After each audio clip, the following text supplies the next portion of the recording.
Hello everyone, welcome back to my channel. आज मैले यो कलरफुल हेलो आई मेकअप गर्न गइरहेको छु. See how pretty it is. तपाईलाई पनि मन परेको छ भने please watch till the end.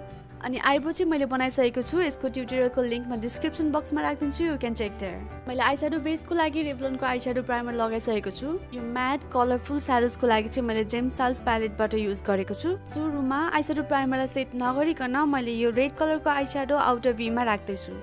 याद गर्नु चाहिँ मैले ब्लेन्डिङ भन्दा पनि ड्याबिङ मोसनमा कलरलाई डिपोजिट मात्रै गरेको छु.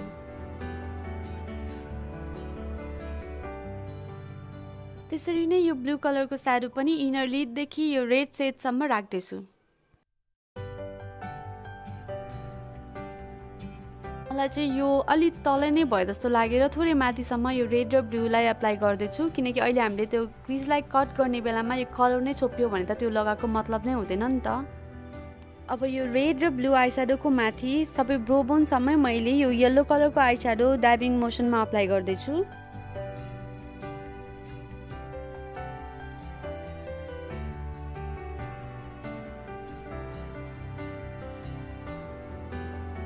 अब बल्ल यो ग्रीन कलर को आईस्याडोले यो ब्लू र येलो को बीचमा ब्लेन्ड गर्दिने. बिस्तारै ब्याक एन्ड फोर्थ मोसनमा रेड सम्म पुग्ने गरेर ब्लेन्ड गर्दै जाने. मैले सकेसम्म डिफ्रेन्ट कलरको लागि डिफ्रेन्ट ब्रश युज गरेको छु किनभने हाम्रो यो कलरहरू मिक्स भयो भने चाहिँ आई मेकअप क्लीन देख्दैन.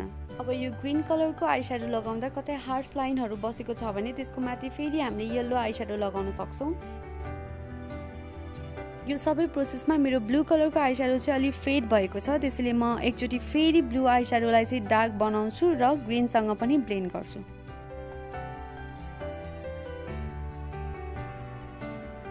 अब फेरि यो ऑरेन्जी ब्राउन टाइपको आईस्याडोले यो रेड र येलो को बीचमा ब्लेन्ड गर्दिने.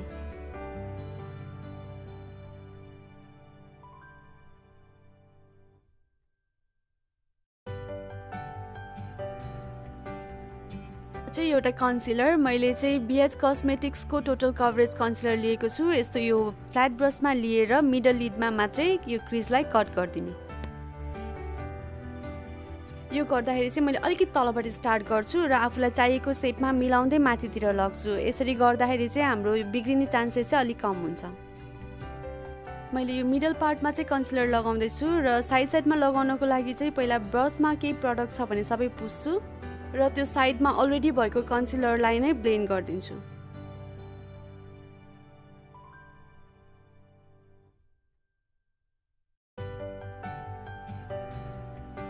अब कलरपप को एलिमेन्ट अफ सरप्राइज प्यालेट को यो वाला सिमर सेट चाहिँ म मेरो फिंगर टिपले यो अघिको कन्सिलर लगाएको वाला एरियाहरुमा चाहिँ अप्लाई गर्दै छु.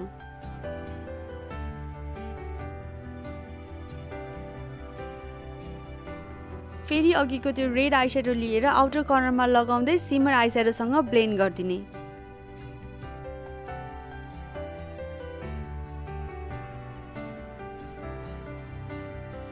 अब फेरि त्यसरी नै ब्लू आईस्याडो इनर साइडबाट लगाउँदै सिमर आईस्याडोमा ब्लेन्ड गर्दिने. यो चाहिँ लगभग स्पटलाइट परेको जस्तो इफेक्ट देखिनु पर्यो कि साइड साइडमा कलर अनि चाहिँ हल्का फेड हुँदै बिचमा चाहिँ लाइट हुनु पर्यो.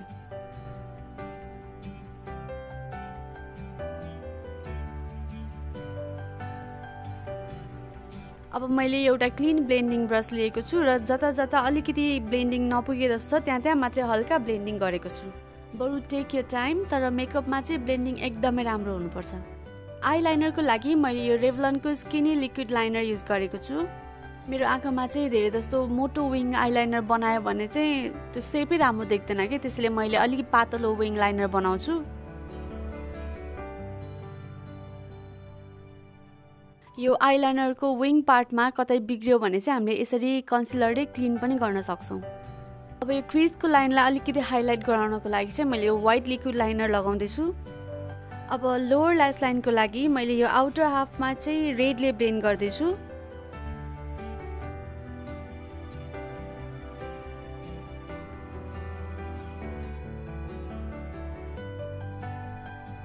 र इनर हाफमा चाहिँ यो ग्रीन स्याडोले ब्लेन्ड गर्दै छु.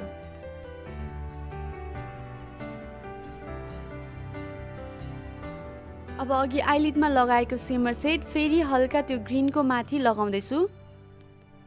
त्यसपछि यो NYX ब्ल्याक जम्बो पेन्सिल एउटा सानो ब्रशले यो वाटर लाइनहरुमा लगाउँदै छु.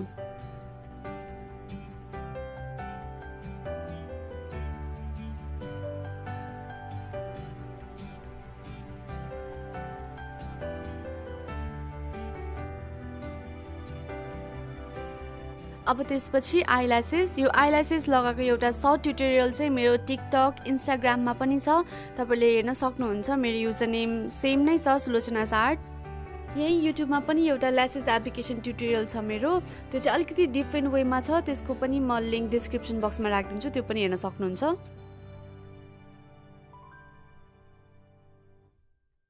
मेरो यो लोवर ल्यासेस चाहिँ एकदमै पातलो छ, त्यो पनि मस्कारा त लगाउनै पर्यो, झन् पातलो देख्छ नत्र। अब त्यसपछि हाइलाइटरको पालो आयो। अब हाइलाइटर चाहिँ हाम्रो यो ब्रो बोनमा र इनर कर्नरमा हाइलाइटर लगाउने।